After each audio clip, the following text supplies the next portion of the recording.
പുതിയ വീഡിയോയിലേക്ക് എല്ലാവർക്കും സ്വാഗതം. ഇന്നത്തെ വീഡിയോയിൽ ഞാൻ ഉൾപ്പെടുത്തിയിരിക്കുന്നത് വിവരാവകാശ നിയമത്തെക്കുറിച്ചാണ്. കേന്ദ്ര വിവര അവകാശ നിയമവും സംസ്ഥാന വിവര അവകാശ നിയമവുമാണ് പരീക്ഷയ്ക്ക് വളരെ ഇമ്പോർട്ടൻ്റ് ആയ ഒരു പോർഷനാണ്. അതുകൊണ്ട് അത്രയും പ്രാധാന്യത്തോടു കൂടി വേണം ഇത് പഠിക്കാനായിട്ട്. ഓക്കെ, നമുക്ക് ക്ലാസ്സിലേക്ക് കടക്കാം.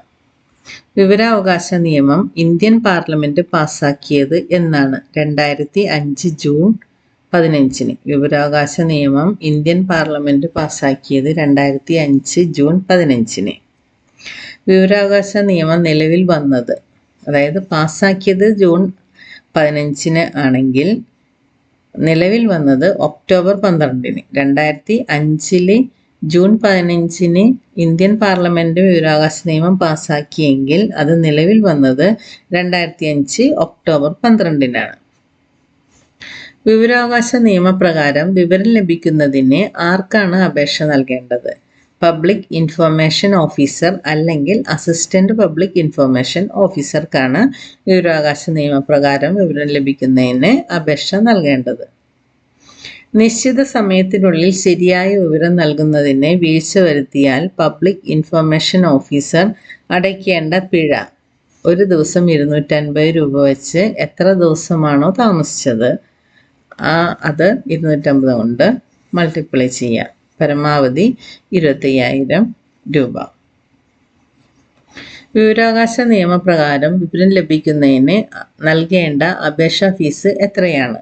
10 രൂപയാണ്. ദാരിദ്ര്യരേഖയ്ക്ക് താഴെയുള്ളവർക്ക് ഈ അപേക്ഷാ ഫീസ് വേണ്ട. വിവരാവകാശ നിയമപ്രകാരം അപേക്ഷ ലഭിച്ചാൽ എത്ര ദിവസത്തിനുള്ളിൽ മറുപടി നൽകണം? 30 ദിവസത്തിനുള്ളിൽ. വിവരാവകാശ നിയമപ്രകാരം ആവശ്യപ്പെടുന്ന വിവരം വ്യക്തിയുടെ ജീവനെയും സ്വാതന്ത്ര്യത്തെയും സംബന്ധിച്ചതാണെങ്കിൽ അതിന് സമയപരിധി 48 മണിക്കൂറിനുള്ളിൽ വിവരം ലഭിച്ചിരിക്കണം. അതായത് വിവരാവകാശം അത് മറുപടി ലഭിച്ചിരിക്കണം. അസിസ്റ്റന്റ് പബ്ലിക് ഇൻഫർമേഷൻ ഓഫീസർക്ക് അപേക്ഷ ലഭിച്ചാൽ എത്ര ദിവസത്തിനുള്ളിൽ മറുപടി നൽകണം? 35 ദിവസത്തിനുള്ളിൽ.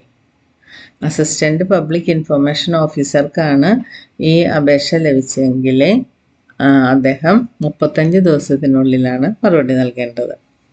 വിവരാവകാശ നിയമത്തിന്റെ പരിധിയിൽ നിന്നും ഒഴിവാക്കിയിട്ടുള്ള ഏജൻസികൾ ഏതെല്ലാം? കേന്ദ്ര ഇന്റലിജൻസ് സെക്യൂരിറ്റി ഏജൻസികൾ തുടങ്ങിയവ വിവരാവകാശ നിയമത്തിന്റെ പരിധിയിൽ നിന്നും ഒഴിവാക്കിയിട്ടുണ്ട്. പബ്ലിക് ഇൻഫർമേഷൻ ഓഫീസറുടെ തീരുമാനത്തിനെതിരെ ആർക്കാണ് അപ്പീൽ നൽകേണ്ടത്? പബ്ലിക് ഇൻഫർമേഷൻ ഓഫീസറുടെ തീരുമാനത്തിനെതിരെ ആർക്കാണ് അപ്പീൽ നൽകേണ്ടത്? തൊട്ടുമുകളിലുള്ള ഓഫീസർക്ക്. 30 ദിവസത്തിനുള്ളിൽ പരാതി എന്തെങ്കിലും ഉണ്ടെങ്കിൽ തൊട്ടുമുകളിലുള്ള ഓഫീസർക്ക് നമുക്ക് അപ്പീൽ നൽകാം. ആർക്കാണ് രണ്ടാം അപ്പീൽ നൽകേണ്ടത്? സംസ്ഥാന അല്ലെങ്കിൽ കേന്ദ്ര ഇൻഫർമേഷൻ കമ്മീഷന് 90 ദിവസത്തിനുള്ളിൽ. വിവരാവകാശവുമായി ബന്ധപ്പെട്ട കേസുകളിൽ അധികാരമുള്ള കോടതികൾ ഏതെല്ലാം? സുപ്രീം കോടതിക്കും ഹൈക്കോടതിക്കുമാണ് വിവരാവകാശവുമായി ബന്ധപ്പെട്ട കേസുകളിൽ അധികാരമുള്ളത്. വിവരാവകാശ നിയമത്തിന്റെ പരിധിയിൽ വരുന്ന കാര്യങ്ങളുടെ കാലപരിധി. അപേക്ഷിക്കുന്ന തീയതി മുതൽ 20 വർഷം മുൻപ് വരെയുള്ള കാര്യങ്ങൾ. അതായത് വിവരാവകാശ നിയമത്തിന്റെ പരിധിയിൽ വരുന്ന കാര്യങ്ങളുടെ കാലപരിധിയുണ്ട്. അപേക്ഷിക്കുന്ന തീയതി മുതൽ 20 വർഷം മുമ്പ് വരെയുള്ള കാര്യങ്ങളാണ് ചോദിക്കാൻ പാടുള്ളൂ. കേന്ദ്ര വിവരാവകാശ കമ്മീഷന്റെ ആസ്ഥാനം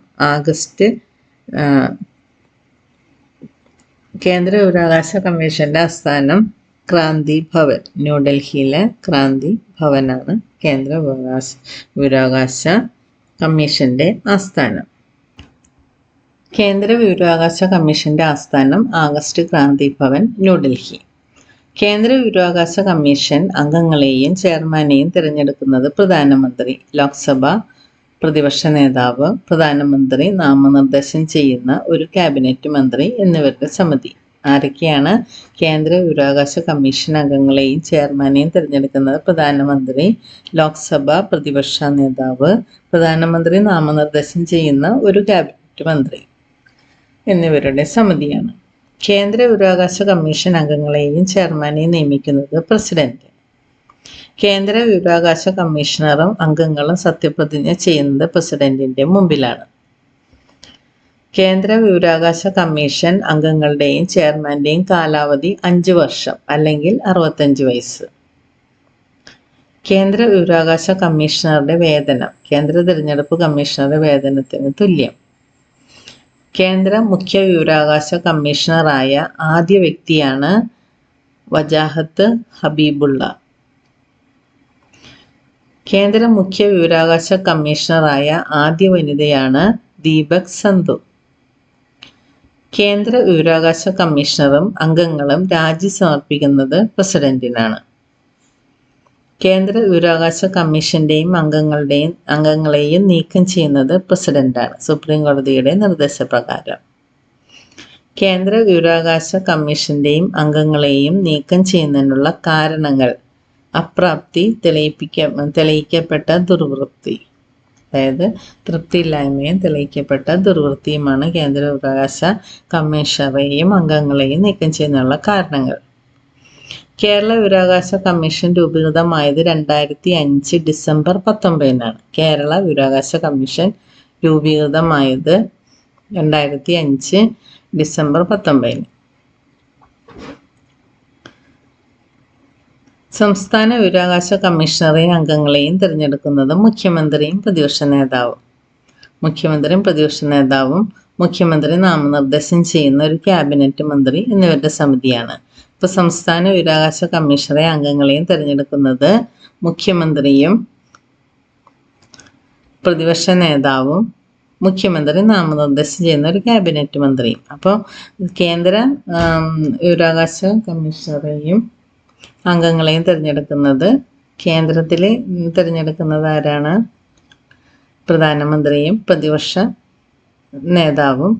പിന്നെയോ ഇതുപോലെ തന്നെ പ്രധാനമന്ത്രി നാമനിർദ്ദേശം ചെയ്യുന്ന ക്യാബിനറ്റ് മന്ത്രിയും.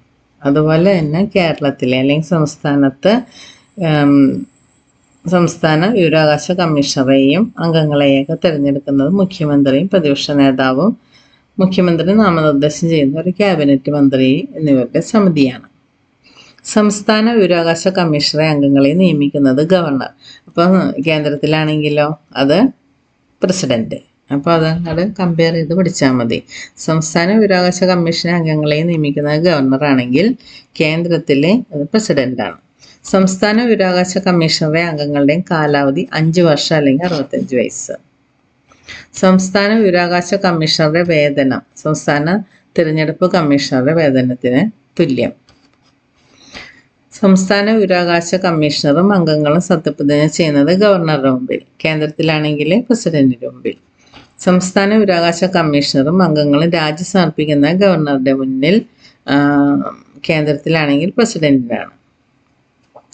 സംസ്ഥാന വിവരാവകാശ കമ്മീഷണറെ അംഗങ്ങളെ നീക്കം ചെയ്യാൻ അധികാരമുള്ളത് ഗവർണർക്ക്, കേന്ദ്രത്തിലാണെങ്കിൽ പ്രസിഡന്റിനെ സുപ്രീം കോടതിയുടെ നിർദ്ദേശപ്രകാരം. കേരളത്തിലെ പ്രഥമ ചീഫ് ഇൻഫർമേഷൻ കമ്മീഷണർ ആരാണ്? പാലാട്ട് മോഹൻദാസ്. മുഖ്യമന്ത്രി ചെയർപേഴ്സണും നിയമസഭയിലെ പ്രതിപക്ഷ നേതാവും ഒരു സംസ്ഥാന ക്യാബിനറ്റ് മന്ത്രിയും ഉൾപ്പെടുന്ന സമിതിയുടെ ശുപാർശ പ്രകാരം ഗവർണറാണ് സംസ്ഥാന വിവരാവകാശ കമ്മീഷന്റെ തലവനെയും മറ്റംഗങ്ങളെയും നിയമിക്കുന്നത്. ഒന്നുകൂടിയും പറയാം. മുഖ്യമന്ത്രി ചെയർപേഴ്സണും നിയമസഭയിലെ പ്രതിപക്ഷ നേതാവും ഒരു സംസ്ഥാന ക്യാബിനറ്റ് മന്ത്രിയും ഉൾപ്പെടുന്ന സമിതിയുടെ ശുപാർശ പ്രകാരം ഗവർണറാണ് സംസ്ഥാന വിവരാവകാശ കമ്മീഷന്റെ തലവനെയും മറ്റംഗങ്ങളെയും നിയമിക്കുന്നത്. സംസ്ഥാന വിവരാവകാശ കമ്മീഷൻ അംഗങ്ങൾ പൊതുജീവിതത്തിൽ പ്രബലരായിരിക്കണം. കൂടാതെ ലാഭകരമായ മറ്റേതെങ്കിലും പദവികളോ ഏതെങ്കിലും രാഷ്ട്രീയ പാർട്ടിയുമായി ബന്ധപ്പെട്ട ഏതെങ്കിലും സ്ഥാനമോ വഹിക്കാൻ അവർക്ക് അനുവാദമില്ല. കൂടാതെ ഏതെങ്കിലും മേഖലയിൽ ഏതെങ്കിലും ബിസിനസ് നടത്തുന്നതിനോ അല്ലെങ്കിൽ ഏതെങ്കിലും തൊഴിൽ തുടരുന്നതിനോ അവരെ വിലക്കിയിരിക്കുന്നു. കേരള ഇൻഫർമേഷൻ കമ്മീഷന്റെ ഇപ്പോഴത്തെ മുഖ്യ ഇൻഫർമേഷൻ കമ്മീഷണർ ആരാണ്? വി ഹരിനായരാണ് ഇൻഫർമേഷൻ കമ്മീഷൻ, അതായത് വിവരാവകാശ കമ്മീഷൻ ചെയർമാൻ. കേരള സംസ്ഥാന ചീഫ് ഇൻഫർമേഷൻ കമ്മീഷണറുടെയും ഒരു സംസ്ഥാന ഇൻഫർമേഷൻ കമ്മീഷണറുടെയും കാലാവധി 3 വർഷമോ അല്ലെങ്കിൽ 65 വയസ്സ് തികയുന്നത് വരെയോ. ഏതാണ് ആദ്യം വരുന്നത് അതുവരെ. കാലാവധി പൂർത്തിയാകുമ്പോൾ വീണ്ടും നിയമനത്തിന് അർഹതയുണ്ടായിരിക്കുകയില്ല. സംസ്ഥാന ഇൻഫർമേഷൻ കമ്മീഷനിലെ ഏതെങ്കിലും ഒഴിവ് വന്ന തീയതി മുതൽ 6 മാസത്തിനുള്ളിൽ നികത്തണം. Kerala chief information commissioner CIC, information commissioner IC, സംസ്ഥാന ഇൻഫർമേഷൻ കമ്മീഷൻ എന്നിവരുടെ ശമ്പളം, അലവൻസുകൾ, മറ്റു സേവന നിബന്ധനകൾ എന്നിവ സുപ്രീം കോടതി ജഡ്ജിക്ക് തുല്യമാണ്. ഇതോടെ ഇന്നത്തെ ആനുകാലിക വാർത്തകൾ, കറണ്ട് അഫയേഴ്സ് ഇവിടെ തീരുകയാണ്. പുതിയ കറണ്ട് അഫയേഴ്സുമായി വേഗം തന്നെ വരാം. ഈ കറണ്ട് അഫയേഴ്സ് എല്ലാം നിങ്ങൾ നന്നായി പഠിച്ചിരിക്കണം കേട്ടോ. അപ്പോൾ വേറൊരു വീഡിയോയുമായി വേഗം തന്നെ വരാം. Thank you for watching.